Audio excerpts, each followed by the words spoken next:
I know it's hard to believe, but summer is winding down. And of course, on a travel show, winter and spring are only a flight away. It might be time to refresh your wardrobe with new items for the season ahead or the season you're traveling to.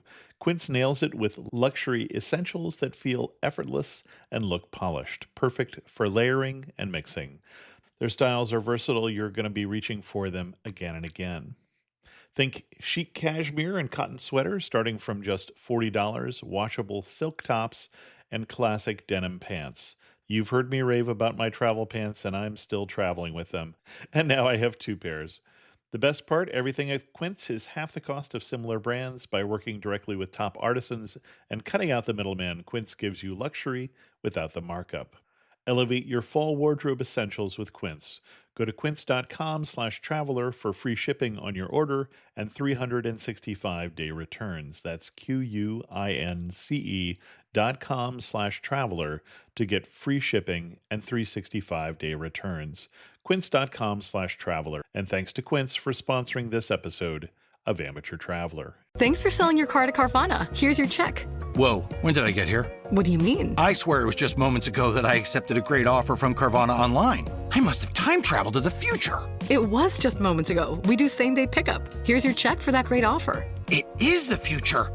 It's the present and just the convenience of Carvana. Sorry to blow your mind. It's all good. Happens all the time. Sell your car the convenient way to Carvana. Pickup times may vary and fees may apply. Amateur Traveler, episode 955. Today, Amateur Traveler talks about colorful hills and desolate deserts, Buddhist caves and high-speed trains, hand-pulled noodles, and the original Great Wall of China, as we go to the Gansu province of China and the Silk Road. This is Chris Christensen from Amateur Traveler. Let's talk about Gansu. This is another solo episode of Amateur Traveler, and it's also the second part of a two-part series on my recent trip to China. I was there with the Chinese Tourism Board on a 2-week press trip with 4 other journalists and the Chinese Director of Tourism from the LA office, some of whom you'll hear on this show. I'm not going to cover everything I covered in the first episode, so you don't have to listen to the first episode to get value out of this episode, especially if you're listening far in the future. But there'll be some things that I covered in the first episode, like cell phone coverage and internet, that I won't cover here again, lest I repeat myself. So listen to that episode if you're interested. So I was there on a 2-week trip, and the original goal of this press trip was to do this part of the story, is to do the Silk Road from Lanzhou to Dunhuang in the Gansu province of China. All the parts we covered in last week's episode were added on when people learned that they had journalists coming. And if you look at a map, the Gansu province of China has a really long, skinny shape between those two cities. And it's because it's the Hexi Corridor, and that is a historic corridor that fits in between the Tibetan Plateau to the south and the Gobi Desert to the north. And it was the Silk Road in China. It was the way you got trade out to the West. And it's also where influences from the West, like Buddhism, would come into China. And it was a very historically significant area.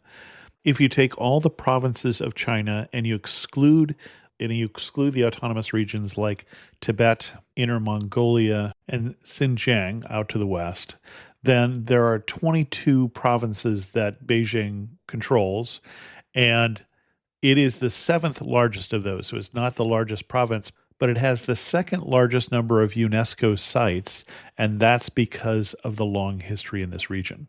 David Lang, who is one of my traveling companions, originally from Hong Kong, had this to say. Well, the Silk Road, of course, we all learn about that as a Chinese growing up in Hong Kong. We learned that when we were very little, but we just learned the names and the brief history. So this trip, I found it very amazing. We visited a lot of places where I just heard of the name before. But this time, I seen it with myself and I saw the exhibitions. I was told by our guide the history and all that. So it's really breathtaking, very informative. And when we talk about what history we learned about the Silk Road, one of the historic things that you need to know in this is that this area of China goes back more than 2,000 years. During the Han Dynasty, and the Han Dynasty is roughly 200 BC to 200 AD, the Emperor of China, and this is Emperor Wu of China, had a problem with his neighbors. This particular part of what is now China was not ruled by the Han Chinese, but was ruled by the Xiongnu. And Xiongnu, we don't know a lot about them, but they were, we believe, a coalition of nomad peoples. Our tour guide, Peter, who was our tour guide for the entire Gansu portion of this trip, would call them the Han. And there is a connection potentially between the Xiongnu and the Han people in the West. We don't know for sure if it's the same people. It's not definitive, but I'm going to call them Xiongnu, but Peter would have called them the Huns. So Emperor Wu sends out a general, a 19-year-old cavalry prodigy, Huo Qubing, to capture this region and to establish 4 different cities along this route. And he had 3 goals. If I may quote Mulan, 1 was to defeat the Han, and then 2 was to get horses to help fight against these nomad peoples. So better horses from Central Asia and allies from Central Asia, and then to protect the Silk Road, to basically establish China's control over this portion of the world. So all of the places that we're seeing here past Lanzhou are captured by the Chinese, by that general, more than 2,000 years ago. So we got some old history here.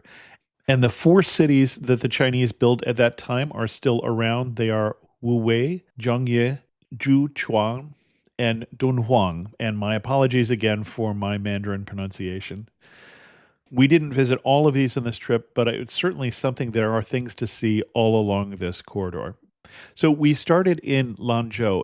It's an interesting area to fly into. You're flying over what I would call brown, or as we say in California, golden hills before you get to Lanzhou. And through these brown hills would be a spider web of greenery that was 1 field wide fields going up these little tiny valleys, almost like veins is what they looked like. When you get to Lanzhou, it flattens out and turns into miles and miles of green fields, although all small fields. All the fields that I saw in this part of China didn't look like they were the size fields you'd want if you were using a tractor. They all still looked like people using traditional farming methods. In the middle of these fields, every once in a while, you'd see a 1 square mile area of high-rise apartments for a new city that had been put in. The airport in Lanzhou is wonderful. It is probably 2 or 3 times the size that it needs to be right now. They recently put in a new airport, modern, clean, efficient, and really sized for the future. Lanzhou is right on the Yellow River, and by yellow, we really mean brown. Lanzhou, in the summertime, that river is quite full of silt and mud, and so it's a brown river, and it wasn't crossed by any permanent bridge until the 1800s, when German engineers, using steel from Germany and from the US, because at that time there was not steel production in China, built a bridge around the river, and so they still celebrate that and use that to this day.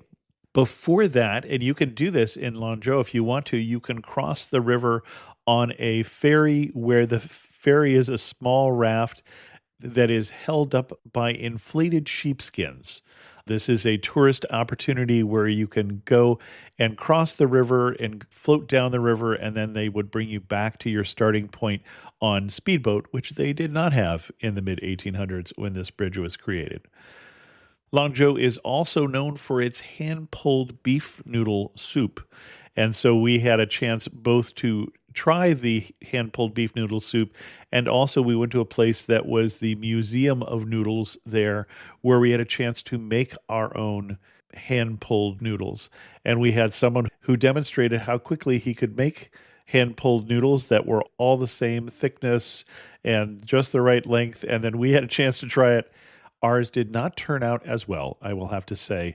It's clear that it takes some practice to get there. There were three other things that we saw along the shore of the Yellow River.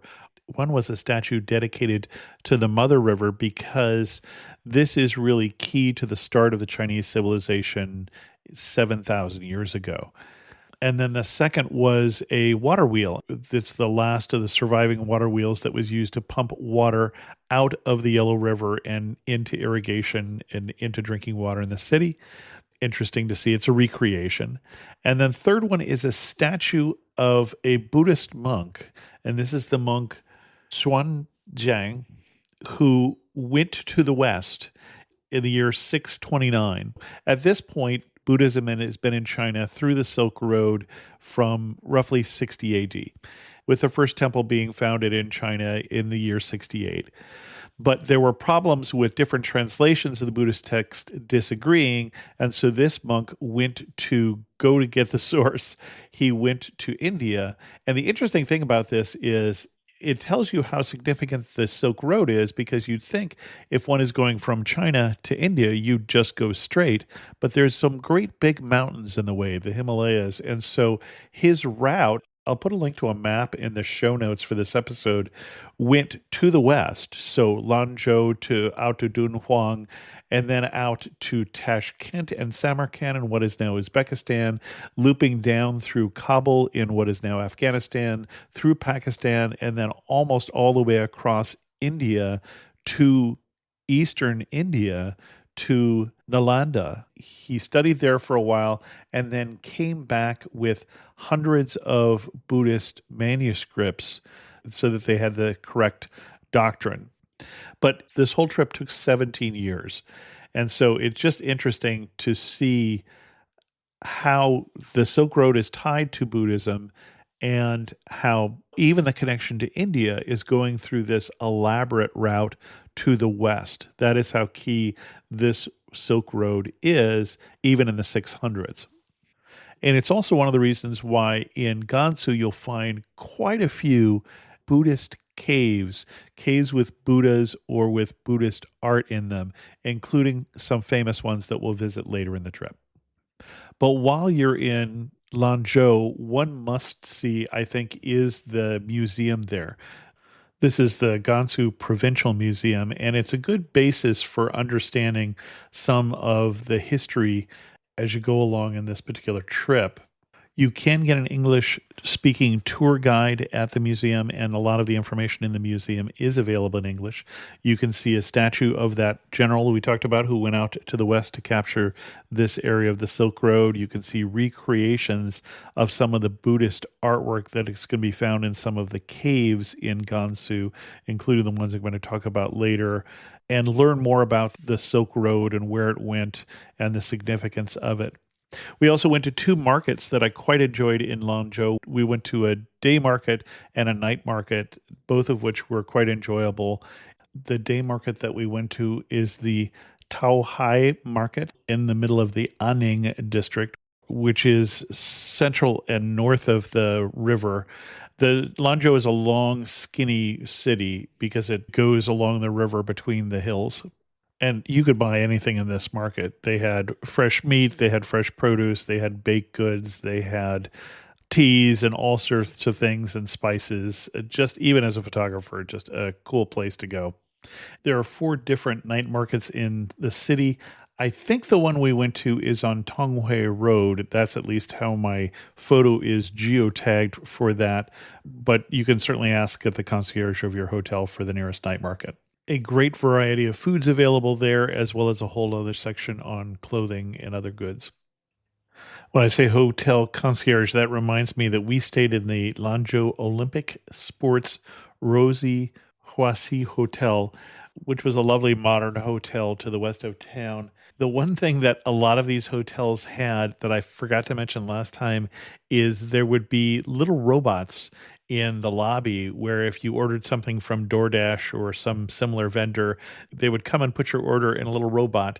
And I guess they would put in the room number and then the robot would come and deliver whatever your delivery was, which is just pretty cool. Similarly cool, at the airport, all of the different luggage carts had an LCD screen on it, which had both ads, but also the flight schedule for arriving flights, which I thought was pretty cool. The other thing I didn't mention is if you go to a tea house in Lanzhou and then to the west of here, you're likely to get 8 treasure tea. And 8 treasure tea is a very sweet tea, but it has a lot of stuff in it. You put in rosebud flowers, chrysanthemum flowers, dried longan, which is similar to lychee, goji berries, red dates, ginseng, green tea, rock sugar, and then you drink it with a little bowl on top of the tea so that you're filtering out all of these things that are floating in the tea.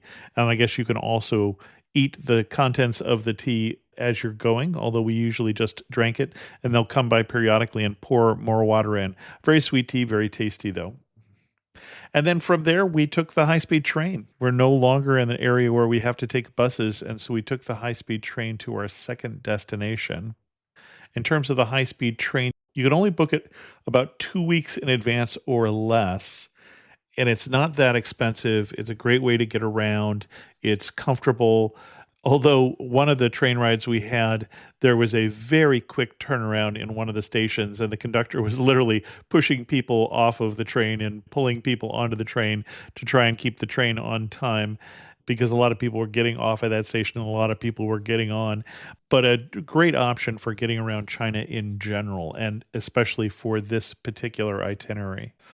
This episode is brought to you by the world's first reposado from Tequila Herradura. Made with slow-cooked, hand-harvested agave sealed into oak barrels and aged 11 months. Before being enjoyed in your glass. Experience the world's first reposado. Tequila Herradura. Please drink responsibly. Responsibility.org. Tequila Herradura. 40% alcohol by volume. Imported by Brown-Forman, Louisville, Kentucky. Herradura is a registered trademark. Copyright 2025 Brown-Forman Corporation. Not all meals are created equal. For instance, breakfast has the spicy egg McMuffin for a limited time, and lunch doesn't. McDonald's breakfast comes first. Ba-da-ba-ba-ba. Our second destination was Zhangye. The site that we went to see in the area was the Mati Temple Grottos. And so these are temples that have been carved into the rock here, this soft sandstone rock, where caves have been made holding different Buddhas and Buddha images. The oldest site here probably dates back to the 5th or 6th century, so the 400s or the 500s. And then there's newer temples that are more from the Ming Dynasty, so like the 1400s. But the oldest site, portions of the rock face have collapsed in an earthquake. But you can still go inside these caves, and even though the original Buddhas were gone and they were replaced about 100 years ago in the Qing Dynasty, in the back of the cave you could see these old images dating much further back than that of various Buddhas. They weren't always in great repair compared to the ones we'll see later in this trip, but a very beautiful site, a very interesting site as you're looking at these caves carved into the rock in multiple different stories in this. You can go up inside some of the old caves in very narrow, dark passageways, but you're going to get a view out of the cave more so than a view of things in the cave, because most of those caves are empty at this time. And that was really the one thing that we saw in Zhangye. And then we headed on next day, again via the high-speed rail to Dunhuang. Now, I do want to mention there are 2 other cities of these 4 cities that were built along the Silk Road that we skipped on this trip. The first one was Wuwei, that we'd already passed by this point. And probably the most famous relic that comes from there is the bronze galloping horse, which you would have seen by this point in the museum in Lanzhou. A very small bronze horse, very well crafted though. Not only did we skip Wuwei, but the high-speed rail doesn't actually go there right now. So you'd have to take a slower train from Lanzhou to Zhangye. You actually stop in Xinying, which is the capital of the nearby province of Qinghai, the province that is predominantly composed of the plateau of Tibet. So when they built the high-speed rail, they wanted to connect the capitals first, and sometime from now, Wuwei will be connected as well. We skipped Wuwei, and then we also skipped, and I probably would have loved to get there, Jiuquan, which is the end of the Great Wall from the Ming Dynasty. So if you go there, you can see the western end of the Great Wall built in the 1400s. And the reason for that is that in the Ming Dynasty, Dunhuang, which we're about to go to, was no longer included in the dynasty. They had contracted their borders, and we'll hear a little more about that later. We ate at a traditional lamb restaurant in Dunhuang and then went to the night market there, which is a permanent night market. And it's a very pretty downtown. Most of the downtown is very new because, again, the city had been abandoned in the Ming Dynasty and only reestablished in the Qing about 100 years ago. The night market street in that area have a lot of trees and lights in the trees. And it's interesting because it's an oasis town. As you're taking the train heading into Dunhuang, before you get there, there is nothing. It is flat. It is sand and little tiny pebbles and just flat as anything except for some wind power farms that you'll see in the area. So you're really in an oasis of green in the middle of a desert. And our next stop was one of my highlights, but also one of the highlights for Michael Snell, travel photographer and traveling companion. And this is what Michael says. Silk Road, a lot of what interested me was the geology. We went to the Yangtze Rainbow Mountain region, which I'd seen a lot on social media. Instagram is full of pictures of the Rainbow Mountain. It was nice to see that it actually was as colorful as many of the photos. You sometimes wonder when you see things on Instagram if they are as they appear, but this didn't let me down at all. It was worth seeing. And then toward the end of the trip, we went to the Yandang geological area, which was also very interesting in a different way, more desolate, spread out, kind of like a Chinese monument valley in a way. I've been seeing other parts of the Silk Road on previous trips, so it was kind of nice to connect the dots and see some of what was in between this previous outings. So talking about that first thing that Michael's referring to, that Zhangye Danxia Geopark, so that's a UNESCO geopark, and you probably heard of it as the Rainbow Mountains. And it is quite spectacular and stunning to think of how this formed geologically. So picture that there was a desert or a seabed at some point, and that there was a lot of red iron-rich soil that was laid down. But then on top of that, some yellow soil that doesn't have the iron. But then on top of that, more red soil. And then on top of that, more yellow soil. And at times you can see at least 20 different layers where this soil was laid down in various time periods. And then the whole thing uplifted so that it's at a 45-degree angle. So you're looking at mountains or hills that have stripes running at a 45-degree angle up them in yellows and reds and some shades of green and tan and gray. And they're quite spectacular. We did the VIP tour. There's two different tours you can do for this geopark. If you're there on your own, you can do the regular tour where you get to go to a viewing platform kind of at the edge of the area. The regular tour is about $12 and the VIP tour is $50, but I highly recommend it. It lets you go more into the area, and so you're just there with a smaller group of people. We also had a guide, but that guide did not speak English, so we didn't get anything out of her narration. And it makes 3 stops. The first 2 are at viewing platforms for this Rainbow Mountains kind of landscape, this colorful striped landscape. And as Michael said, as brightly colored as you see on Instagram, more brightly colored after a rain, we are told. And we were there just shortly after rain. I'm not sure that it affected the colors that we were seeing, but very, very beautiful area. And you stop at 2 different viewing areas where you can see these Rainbow Mountains, and you can climb up to various levels to see them. And then on the VIP tour, you then also head into an area that I would say is almost more like a little Bryce Canyon with more hoodoo-like structures. This is in gray rock, not colorful rock. And of course, as with any structure like this, as people see it, they're thinking that it reminds them of something. So this rock looks like the Lion King, and this rock looks like a camel. But I had to laugh because some of the things that they were seeing weren't necessarily what I would see. So one of the rocks reminded people of an old turtle asking about longevity.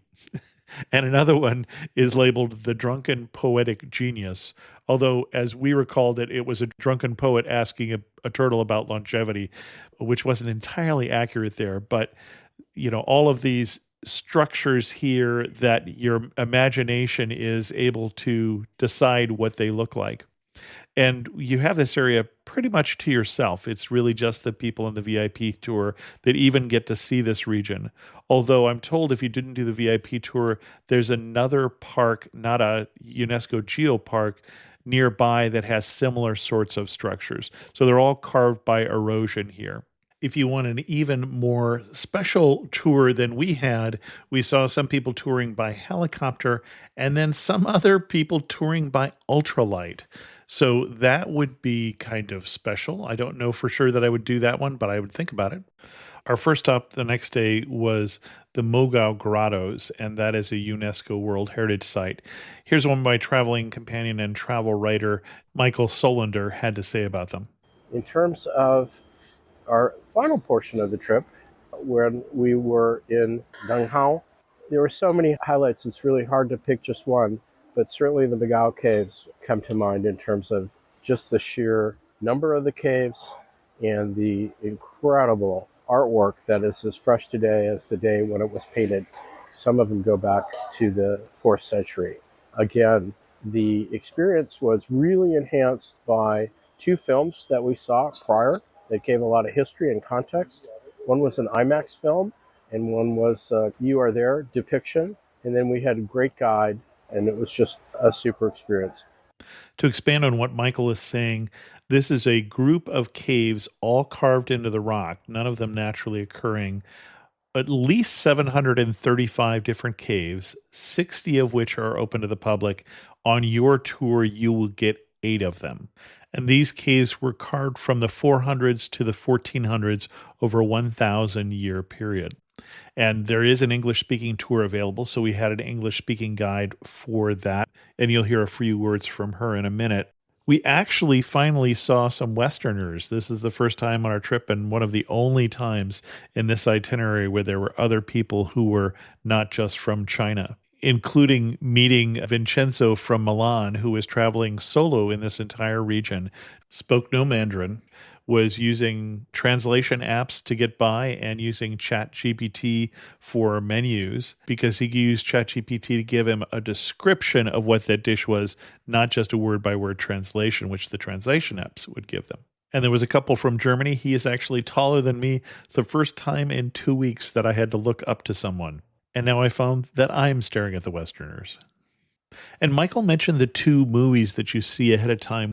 The first movie you see talks about the history, talks about the Silk Road, and it talks about the connection to Buddhism as it comes in through the Silk Road and the carving of these caves. And you're all seeing this reenacted, of course. Translation was available through headphones in English, so that was great, although it was a little delayed, so we weren't always seeing what we were hearing. But it was great in terms of establishing the history of what you were looking at. And then the second experience was an IMAX experience, and this was taking you inside various caves. It might be ones that you would see, it might be different ones, or it might be well-known ones, and was pointing out some of the symbology. It would point out that this is the future Buddha and this is the past Buddha, or it would point out that here are Buddha's 2 companions, the young companion and the older companion, who are often depicted in Buddhist statues, or would talk about the cosmology, or would point out the apsaras, were flying celestial beings. There would be places where there are small Buddhas that are drawn as if there were 1,000 different Buddhas, and some of them may be using stencils because they're identical figures except for maybe the background color, and the background color would have the 4 different colors that would represent the 4 different elements in Buddhism cosmology. the same four colors you would see in prayer flags. You can see how some of the older ones, the figures of Buddha, are more Indian looking, and some of the newer ones, they're more Chinese looking. And you would get all of that with a virtual tour, which is great because it was actually better lit than the caves themselves. And also in the caves themselves, you are not allowed to take any pictures. And so that is disappointing as a photographer. It's better to be an audio podcaster because I get to describe it, where the photographers didn't get any pictures of it. But there is a museum you can visit before or afterwards, which has recreations of some of the caves. All the caves are numbered now. They weren't numbered originally. And so you can see that this particular cave that's recreated is cave 731 or whatever. I have some pictures of those. You can find all of my pictures will be linked in the show notes for this particular episode. And if you're seeing pictures of the depictions of the caves and the Mugo caverns, those would be recreations. But they're very accurate recreations, and it was nice to be able to have that record, at least, of what we were seeing. But the first thing that you talk about when you get there, unfortunately, is cultural appropriation. The old joke goes, why is it that the Great Pyramid is the only one of the original 7 wonders of the world that is still standing? And the answer, of course, is it's too big to fit in the British Museum. There was inside the Mughal grottos a library cave that was found in 1900, and that cave had a lot of scrolls that were original scrolls from the 400s to the 1400s, and many of those scrolls are now in the British Museum or in a museum in Paris. And our guide told us the story of 2 particular archaeologists, adventurers, explorers, the British archaeologist R.L. Stein and the French archaeologist and sinologist Paul Pelliot, in their interaction with the Taoist monk who discovered the library cave. 100 years ago, this was the Taoist temple, Taoist priest Wang Yuanlu. He lived here. His job was to take care of this Taoist temple. This area was fully preserved but abandoned. All sand came down and covered some entrances of the caves. So he went there to clean the sand. One day, he found something different on the paintings. So he found the library cave. That was in 1900. He read a report to Dunhuang governor, but they didn't pay attention. Okay, 7 years later, in 1907, R.L. Stein came from Turpan to Dunhuang, followed the Great War of the Han Dynasty. According to the records, R.L. Stein stayed here in a tent. Originally, here was some farmland. He heard about there is a library cave they wanted to see. Thousands of those pieces of manuscripts was taken by R.L. Stein.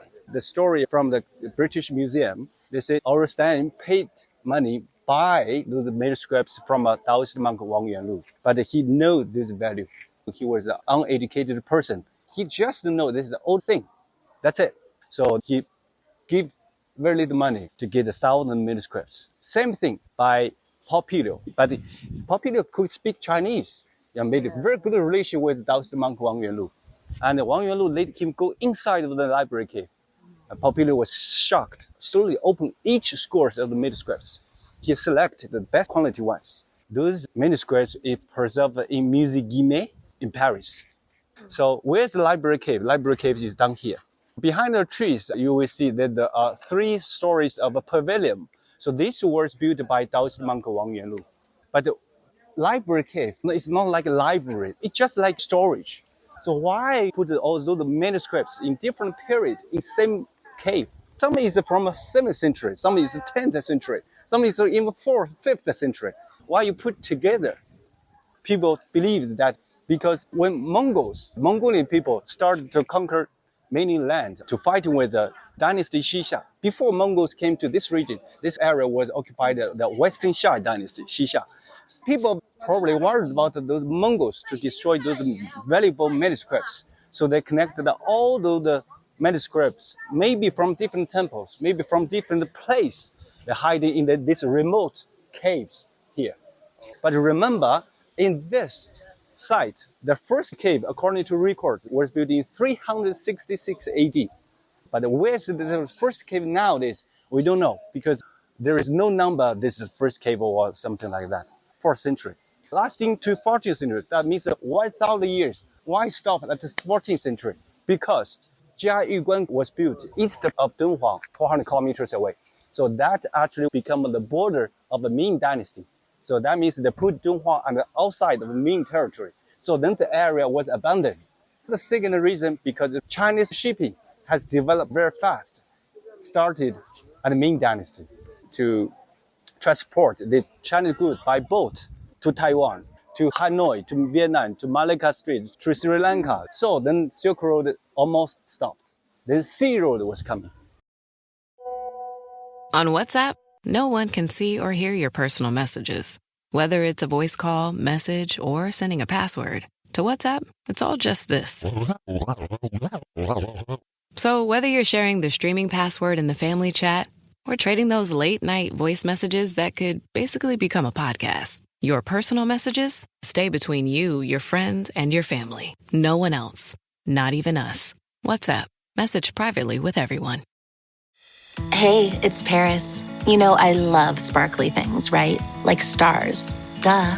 And thanks to Hilton and AutoCamp, I just slept under them.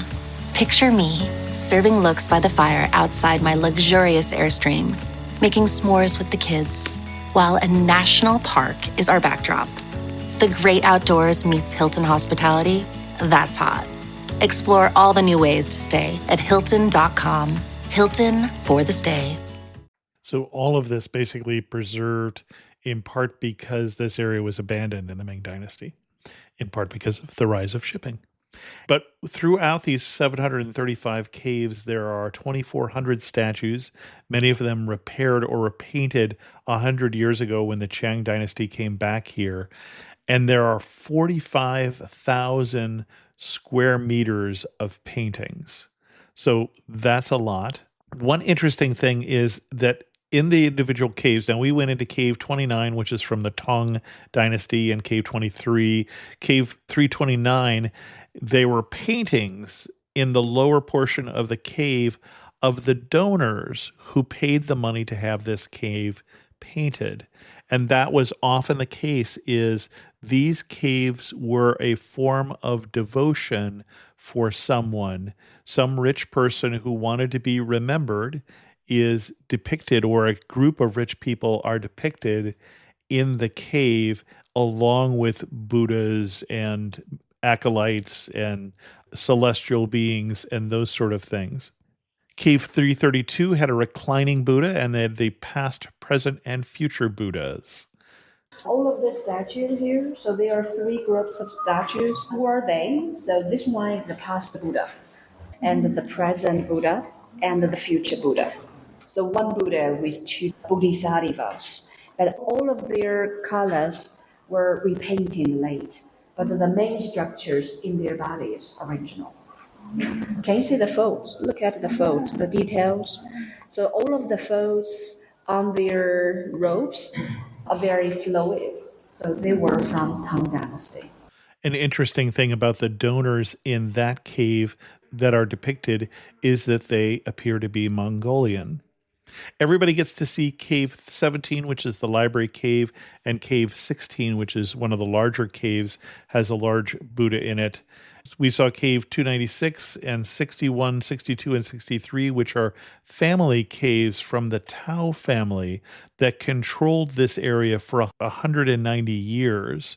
And so a very powerful family that is depicted in those caves. And then cave 96, everyone gets to see, and that is the giant Buddha. And it's a very, very tall Buddha in a very, very short cave. I mean, short from how far they carved it in. So when you walk into the entrance and you want to see the head of the Buddha, you're looking almost straight up. After lunch, we went to a bookstore, a very beautiful bookstore. Books only available in Mandarin, so I did not buy anything. We did, though, happen to run into a family originally from China that were traveling all around the world because they had lived in Santa Clara, my hometown, and apparently had done pretty well in Silicon Valley. And then we were supposed to go to another UNESCO World Heritage Site, which is the Singing Sand Dunes and the Crescent Lake, where we were supposed to have a 1-hour camel ride on those 2-hump camels that are popular in the region. That, unfortunately, was ended by a sandstorm, which caused the whole area to close.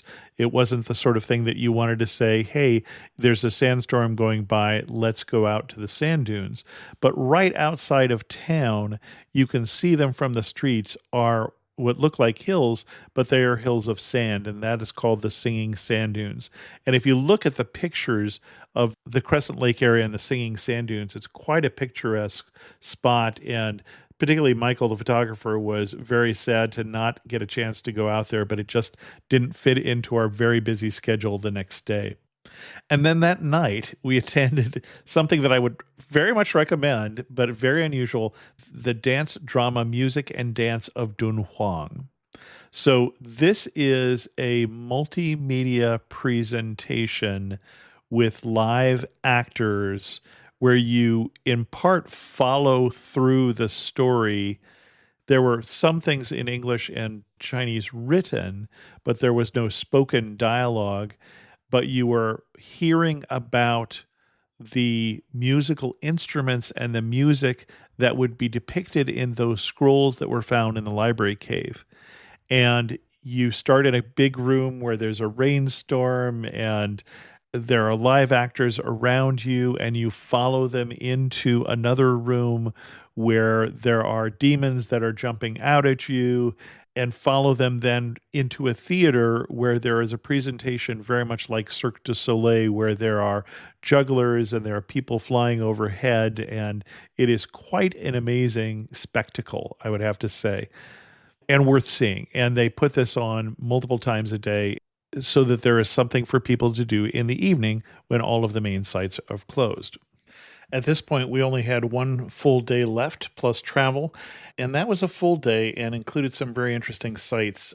We first drove about 3.5 hours from Dunhuang off into the desert, into that very desolate landscape that I was talking about earlier, that's just flat and nondescript and kind of gray colored, until we got to Dunhuang Yardang National Geopark. This is UNESCO Geopark. It's the landscape that Michael Snell mentioned earlier that was kind of like Monument Valley. So you've got this very flat sand and pebbles that is this gray color, and then sticking out from this, you have sandstone structures where most of this sandstone that's sticking up has been weathered away. And obviously there are different shapes, as there are with all of these things. So this one looks like the Sphinx and that one looks like a lion. But I thought probably the most interesting one was what they call the Armada. And the Armada was a particular spot where you could see that there were parallel ridges of these sandstone structures, probably no more than 50 feet tall on average, but they were almost as if a giant had taken his hand and scratched through this sandstone to get down to this sand. So they were these long grooves where the sandstone was gone and the desert sand had been revealed. So quite a striking landscape, quite barren. If you've seen the latest Mulan movie, the live action one, I think they shoot some scenes both here and then also at the Rainbow Mountain site. So they're spectacular enough that they've been used in movies, and I suspect they will be used in more. And the way you explore this site is you get on a tour bus, and the tour bus will go to various stops in a loop, and it'll stop for 5 minutes at this site and 15 minutes at that site, and then give you a chance to get off and take your pictures, take your selfies, and then you'll get back on the same bus. And so they're going to wait for everybody to go. They might get a little impatient if you're not back in a bit. And then there are a number of different excursions that you can do while you're there. For instance, like a Jeep excursion, an ATV excursion, another open air bus that will drive into the center of this, a dune buggy. So you'd have to pay more for those, but actually it looks like they could be fun to get more into the center of these structures. Some of them I thought looked like stone yurts. They were these rounded structures that were made out of stone, and it was a yellow colored sandstone. But a very interesting site. And then our last site for sightseeing on this trip was halfway back then again to Dunhuang, where we'd actually stop for a rest stop on the way out. And that is Yumen Pass, which literally means the Jade Gate. And this is a site that is a UNESCO World Heritage Site as part of the Silk Roads, the route network of Chang'an Tianshan Corridor, long name, but a UNESCO site because of its historic significance. And here you'll find the remains of the original Han Great Wall of China. So this doesn't look anything like the Great Wall of China you've seen pictures of, because this is made out of pressed earth and straw. And so it's really kind of an adobe Great Wall, but it was built here along this Hexi Corridor to protect the caravans. Caravans would be riding south of it, and the nomad peoples would be north of it, was the idea. And then there would be gates, towers, and forts periodically along this wall to control this area, and especially to protect the caravans from bandits and from these nomad peoples. And there are still some of these forts and towers left in various states of disrepair.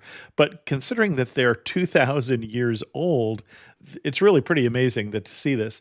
And one of the reasons why you can see this particular remains of the original Han Great Wall is that, and remember, we said the Ming Dynasty contracted. There were some problems with water shortages in Dunhuang, and so they contracted. And the end of the Ming Great Wall, as we mentioned, was one of those other three cities that was built in this Hexi Corridor. And so because they didn't build over the Han Great Wall with the Ming Great Wall, you can still see the remains of it here at the Yumen Pass. You get on a tour bus again and go out first to the Great Wall, where there's just a little bit of it left, and it's not all that high. You can hike up a little ways to get a view at the remains of one of the guard towers. The wall was taller than me, maybe 10 feet, I would guess. Then they'll take you over to a larger castle, which was also a granary based on some of the archaeology there. That was a good-sized building that looks out on this pass and on the river here. This is the Shule River. And then they come back to a third site, which is a small castle, the Fangpan Castle. All of this with this view of this valley. This is a little oasis area. So this is a very green area with wetlands, where you have driven through just desolate areas to get here. And it's interesting just because it's so significant historically and because it's so old. It's very cool to see the Great Wall and to just even realize that there were two different Great Walls and that this is the remains of the first one. That kind of wraps up the sightseeing that we did on the trip. I covered a lot of the logistics in terms of internet and cell phones and bathrooms and hotels on the first one, so I'm not going to cover that. Again, if you're interested in an updated version of what it's like to go to China in 2025, go back to the episode on Beijing and Gannan, which I just did last week. If you want to do tours in this area, I'll put links in the show notes to China tours that I found that include the Silk Road on Tour Radar. Tour Radar is a site that I've been using that is a great aggregator of multi-day trips. And then also Director Wu from the Los Angeles China Tourism Board recommended a particular vendor for tours to contact if you're looking for doing something more independently or if you're looking for some of their organized tours. And that is ChinaTour.com. And again, I haven't used them personally, but Director Wu recommended them, and after traveling with him for 10 days, I certainly trust him and his opinion on things. Thanks again to the China Tourism Board for sponsoring this trip. It was a long trip, but it was a great trip and included a lot of things. And I would go back to this area.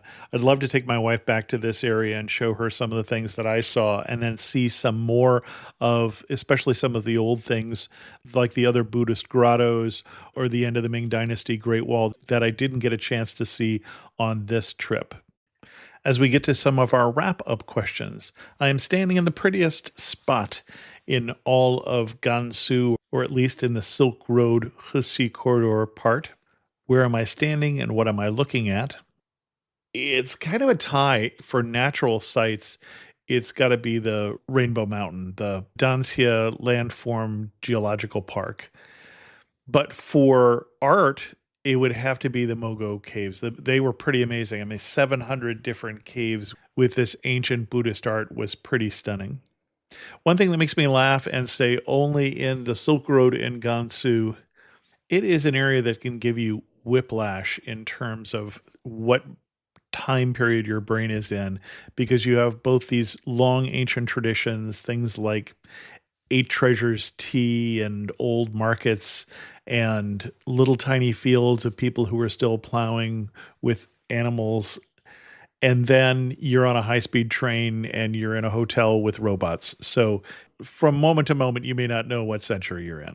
Although also the other thing that made me laugh was the drunken poet asking a turtle questions about longevity or something like that. And if I had to summarize the region in just 3 words, what 3 words would I use? Well, obviously Silk Road treasures would be my 3 words. And I'll give the last words for this particular episode to my traveling companion, Michael Solander. And overall, I can't endorse China enough as a first-time visitor. People are warm and friendly. The access to so many cultural treasures and just wonders of the world almost leaves me speechless.